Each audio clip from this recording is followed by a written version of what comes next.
هیله لرم چې هدف یوازې د ډالرو پیدا کول نه دي.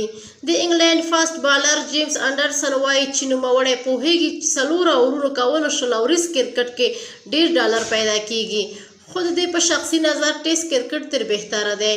انډرسن وایي چې هغه خوښي چې نوموړي ته په ټیسټ لوبه کې یوې وکټ اخیستل ورکوي هغومره په شل اوريز فارمټ کې د وکټو په اخیستو کې نشته.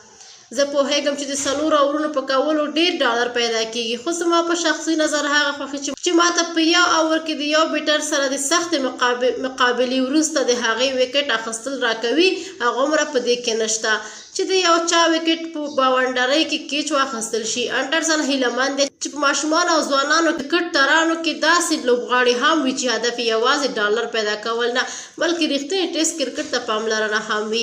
انګلینډی جیمز انډرسن یوازینی فاسټ بالر دی چې په ټیسټ لوبو کې تر 200 زیاتې وکټې اخیستي دی. هغه نن د ویسټ انډیز په وړاندې خپله وروستۍ لوبه پیلوي او پای ته د رسېدو سره به دغه نوموتی لوبغاړی به د هر ډول نړیوال کرکټ څخه تقاعد اعلان کړي. یو بل راپور کې لرو چې د سریلانکا په لیګ کې محمد نبي خپلې کپتانۍ سره نن دویمه لوبه هم وګټله.